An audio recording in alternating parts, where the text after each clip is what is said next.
Hello everyone, and welcome to Camelot Chat.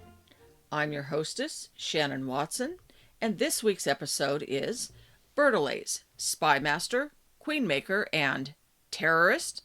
Let's dive in. As I discussed in last week's episode, in the French Arthurian romances, there are two candidates for arch-villain.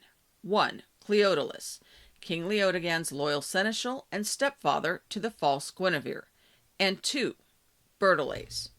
So if Cleodulus was King Leodegan's seneschal, then who was Bertolais? Bertolais was a former vassal or knight of King Leodegan, banished by the king for murder. According to the romances, he first met the False Guinevere while they were both in exile. But surely he would have already known her from his master's court. Something here is off, and I think I know what it is. Either the seneschal Cleodulus or the old knight Bertolais formed a plot against King Leodegan. This was in answer to Leodegan's rape of the seneschal's wife and theft of her lands. So it makes sense that it would have been Cleodulus and his kin who put this into action, right? Well, maybe. Here's what happened. On King Arthur's wedding night, the False Guinevere's lackeys, her nurse, the seneschal, and 40 or so of his closest relatives, attempted to kidnap the real Queen Guinevere, spiriting her away on a waiting ship. They planned to substitute the false Guinevere in the queen's bed, thus stealing her crown, name, title, husband, and position in the world. Make no mistake, this so-called abduction should be viewed as an assassination attempt.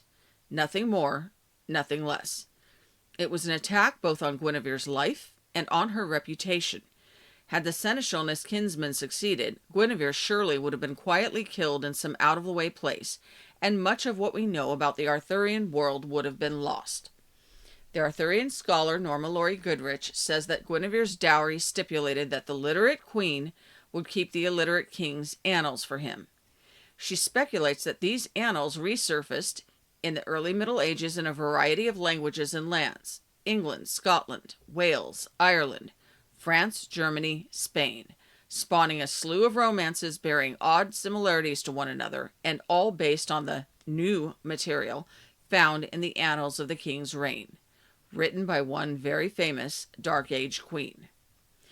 This attempt on the queen's life was foiled by Merlin, who had gotten wind of the plot and been watching the conspirators for some time.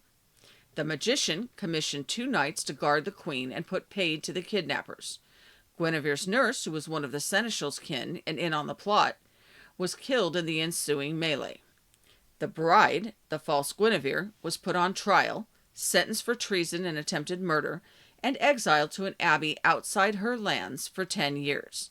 The man Goodrich calls her terrorist seneschal was ordered to bring her thence and to promptly return for his own trial. Upon his solo return, he was accused of murdering the false Guinevere, convicted, and exiled. He joined the false Guinevere at her abbey. By the way, it is said that the abbey in question stood in uncultivated fields outside the kingdom. I believe that kingdom was Stirlingshire in the borders area of Scotland. This might place the isolated abbey further to the north, through the perilous Pass of the Cleft, and past the Antonine Wall in the remote and savage lands of the northern Picts.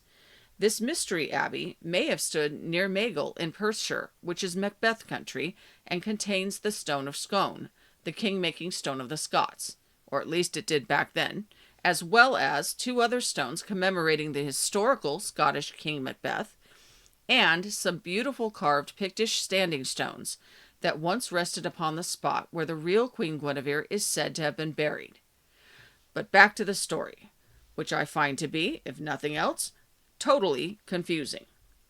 Why would the astute Merlin, Spymaster, Kingmaker, take the risk of allowing a known enemy and murderer to drop off his conspiratorial pawn in the safety of the North, where, incidentally, many fleeing the perils of Romano-Briton law in the South often fled for sanctuary, and then trust him to return on his own recognizance for a trial that could only have gone against him? If I were Bertolais, I would never have returned from my journey, but rather simply vanished into the wilds of the Highland North. Also, it was the seneschal Cleodulus who had every reason to want revenge, not Bertolais, who in any event had already been exiled and was not even supposed to be present during King Arthur's wedding. But the Vulgate does not specifically say that Cleodulus affected this plot. It says the seneschal. Which seneschal? Cleodulus, the humble man who remained loyal to King Leodegan and helped Arthur establish his kingdom later on? Or Bertolais, the exiled murderer, who later acted as seneschal to the false Guinevere? Perhaps Cleodulus remained loyal whilst his family members acted alone against Leodegan and his family? This is possible. Although the first person I would look at as the likely engineer of a plot is the person with the strongest motive. In this instance, that person is without a doubt the cuckolded seneschal Cleodulus. Personally, I believe the romances confuse the order of their original source material. If I am correct, the medieval scribes may have been unable to read or to accurately translate the language of their source. Perhaps it was a more archaic Latin than they were accustomed to seeing, a Latin which incorporated foreign or obsolete names and words from old tongues like Proto-Brythonic and Old Irish, or dead languages like Pictish. If so, and the chronology was incorrectly recorded, perhaps its order went more like this. 1. Bertolais is a warrior or seneschal in the service of King Leodegan. 2. King Leodegan does something to offend Bertolais, like raping his wife and stealing her land. 3. Bertolais bides his time until he sees a chance to redress the offense. 4. King Leodegan's kingdom is under siege. 5. King Arthur rescues King Leodegan's kingdom and plans to marry his daughter. 6. Bertolais sees his chance. 7. On the night of the wedding, Bertolais and his kinsmen, among them Guinevere's trusted nurse, substitute into Arthur's bed the seneschal's stepdaughter, who is, after all, the same age as her half-sister, the real queen, and might even look something like her. They kidnap the real bride and attempt to spirit her away aboard ship or else to kill her. 8. Merlin finds out about the plot and has his men ready. 9. Merlin's men kill the nurse and other plotters, rescue the kidnapped queen, and capture Bertolais and the false bride. 10. Merlin and Arthur hold a trial and condemn Bertolais and the false Guinevere, exiling them to a northern abbey for a period of 10 years. This simplified chronology and smoothing out of the process is more in line with common sense. And that's where Bertolais' story should have ended. But it didn't. Merlin and Arthur must have felt they had neatly disposed of a known enemy and an internal threat. This removal of two bad birds at once permitted them to return to tending to the governance of Arthur's kingdom, the alliance with the wealthy Leodegan, Arthur's new marriage, and his continued wars against the Saxons and the 11 rebel kings. It restored a comparative internal peace. But not for long, because 10 years later, here's Johnny. The Vulgate Lancelot version goes something like this. King Arthur is in Carlisle with all the Round Table knights. One day a beautiful damsel arrives with an old knight. They tell Arthur they are from Guinevere, daughter of King Leodegan of Camelot. They explain that on his wedding night, Arthur left his bridal chamber and, quote-unquote, Guinevere was taken away by her enemies who substituted the queen. The real bride was taken to an abbey where she has been ever since. Sound familiar? Except they flipped the script. Let's start with the setting. Could Arthur have been holding court at the famous Roman fortress of Carlisle? You bet. Arthur may in fact have had one of his two capitals at the southern city of Carlisle on the Solway Firth. I have seen archaeologists as they work to uncover the red brick walls of the 5th century Roman city there. The medieval castle is spectacular, and this more ancient city must have been truly something to behold. In its day, Roman Carlisle boasted great churches. Goodrich speculates that it was in one of these that Arthur held his extravagant crown-wearing, the one in which he first showcased his war prize, the wealthy and landed heiress Queen Guinevere of the Picts. The Round Table Knights mentioned here would have come to the king as part of her dowry, warriors who owed their fealty and fighting skill to her, and now to Arthur as part of her marriage by capture. The beautiful damsel in this excerpt is not the false Guinevere, but rather her messenger 1A. Messenger 1b is the evil seneschal of the piece, Bertolais the old knight. The Guinevere, daughter of King Leodegan of Camelot, mentioned here, is the false Guinevere, the real Guinevere's half-sister, who has sent these messengers to break up her sister's marriage. She is the Susan Lucci of the piece. One can only imagine Guinevere's horror as her sister's minions presented themselves before her suspicious husband, wringing their hands and looking piously sorrowful. Perhaps the 2 or 3 conspirators cooked up their plot while serving their decade-long exile in the Pictish north, suddenly reappearing at court with their erroneous legal beef. The Picts were apparently notorious for grudge-holding. Encoded in their law and in the annals of the Arthurian romances was a practice whereby a family member could claim recompense for a wrong done his family down through 9 generations. This sort of legal complaint shows up several times in Arthurian legend. This episode represents the false Guinevere and her seneschal, whoever he was, taking advantage of this legal loophole, albeit untruthfully. It is the second act of the seneschal's revenge on his greedy and lustful overlord, Leodegan, Guinevere's father. Act 3 is even more jarring. Bertolais and his knights capture Arthur and imprison him in their northern stronghold, which I take to be the northern Camelot, Stirling Fortress, and which the false Guinevere and her associates have lately captured. There, the false Guinevere, using all her feminine charms and wiles, prevails upon the imprisoned Arthur to accept her as his true queen. Of course, the false Guinevere's charms and wiles are considerably aided by the love potion she administers to Arthur in the form of wine. Eventually, this potion, or poison, causes the king to succumb to the false Guinevere, agree with her request to restore her birthright to Camelot and its knights, reject, dismiss, and attaint his loyal, legal, and loving wife, Queen Guinevere, and instate the false Guinevere as queen. It also causes him to fall in love with Guinevere the False. Whatever this potion was, it must have been something else to cause a lapse in judgment like this. This sudden change of mind called into question the entire kingdom, everything Arthur had built together with Merlin, the loyalty of his men, the life of his queen, the peace he had established, and even Arthur's sanity and thus his fitness to rule. Apparently, the king thought it was worth the risk. Or else, the king's thinking was clouded by sex and drugs. What kind of drug could do that? After rereading what little was written about Arthur's symptoms, fogginess, lethargy, euphoria, indifference, and studying various ancient drugs of choice, I concluded that opium was the culprit.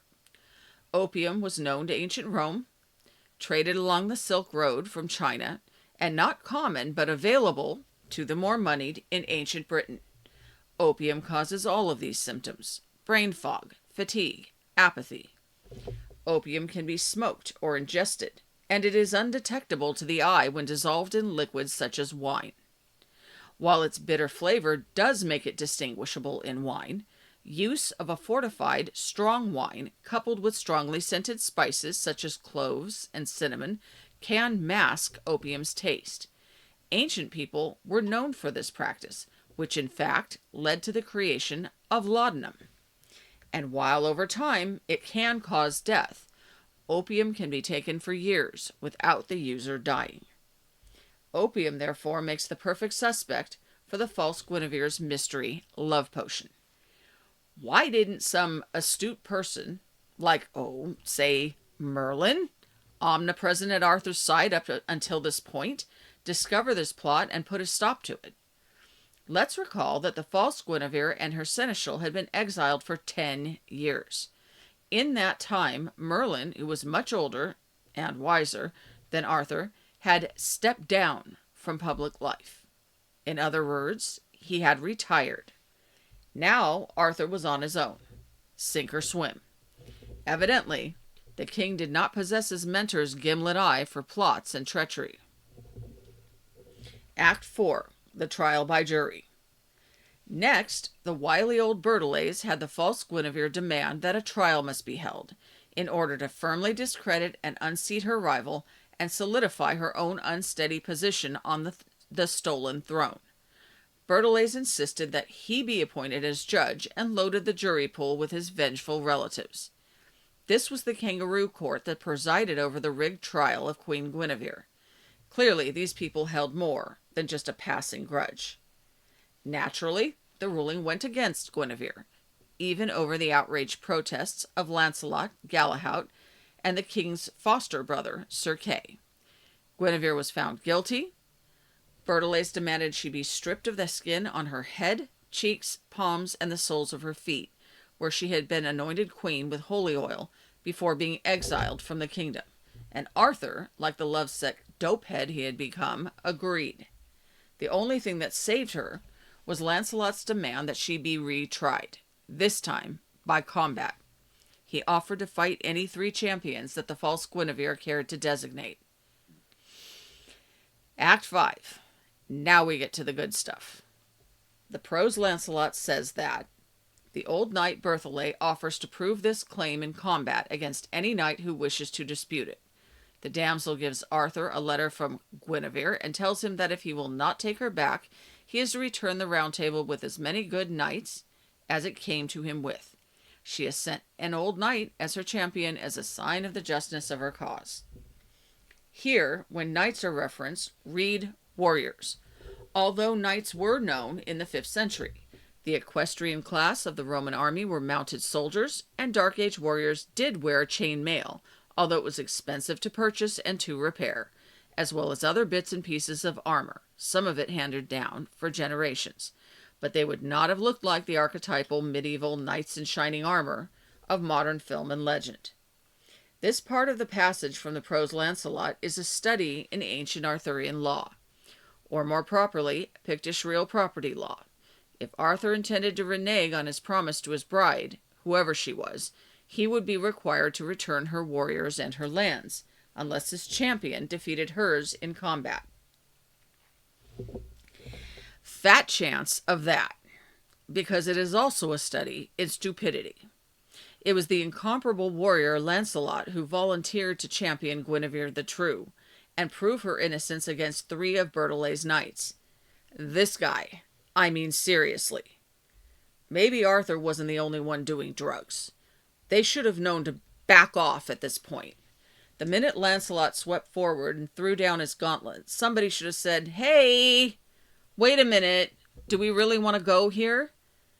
Lancelot was the Dark Age equivalent of a celebrity. He was the Brad Pitt of the scene, but unrivaled.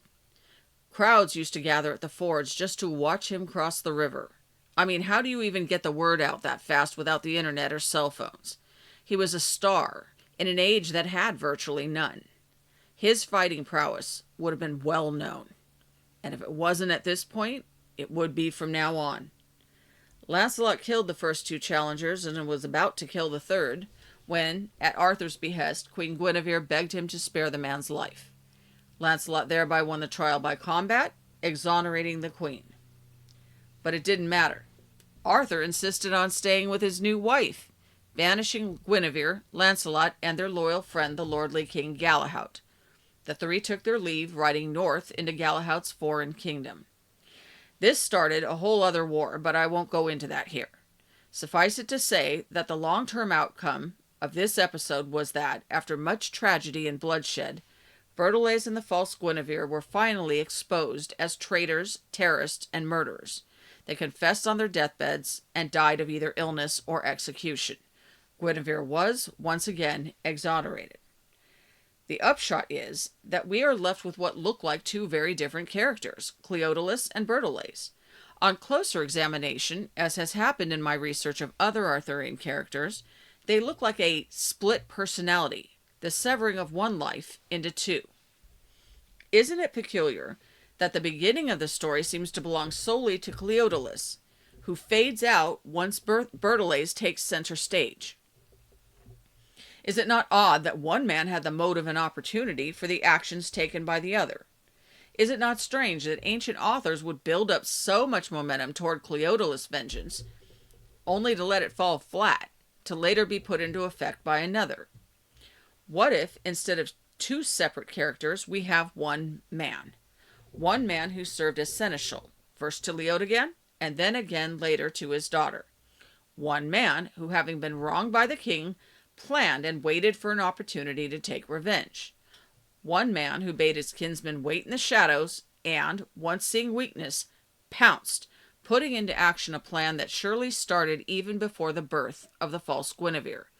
Or only with her coming of age would that plan have become possible. What if Cleodulus and Bertolais were one and the same? Maybe the name will lend this theory some credence. The name Bertolais is only one of 8 different variations. Some of the other variations are Bertolais, Bertholais, Bretolais, and Pertolope. It seems as with Cleodulus' name, we must divide and conquer. The song remains the same, or anyway, similar. The name divides evenly into 2 words. The second syllable is the easier of the 2, Olais, Alay, or Olay. This appears to be the same second syllable as with Cleodulus, the Latin suffix "alus," indicating an affiliation with a noun or numeral. Alternately, it might have been adapted into Old French from the Welsh lay, L-L-A-I, meaning smaller, less than, gray, dark, or dark red. The appendage smaller usually indicated something like the lesser in ancient Britain and was often attached to names to distinguish one man from another. What about the first word? This appears to be some form of Proto-Brythonic birth, beautiful, bright, or fine, or its Welsh equivalent birth, beautiful, fair, or fine. So, we have either birthlay or birthlay, bright one the lesser, or else bright one the gray, red, or dark. While this certainly works as a complementary dark age man's name, Bertolais had at least 2 other agnomens or nicknames with more arcane, sinister associations. I will explore all of these, as well as a potential esoteric function for Bertolais, in the next 2 episodes of Camelot Chat. In next week's episode, I examine in more detail the nicknames, job duties, and potential religious connections of the mysterious Bertolais. What was he called by his peers? What was his position with King Leodegan before he was exiled for murder? And just what exactly is a seneschal? Find out next week.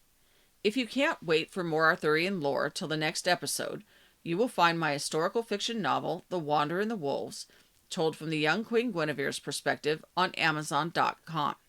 The link is included below.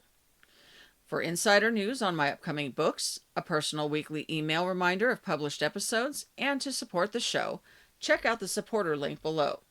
And be sure to check out my author page at shanaverestudios.com. Until next week, people who read live in many worlds. Books are the surest portals to those worlds. So keep living, keep reading, and keep dreaming till we meet again.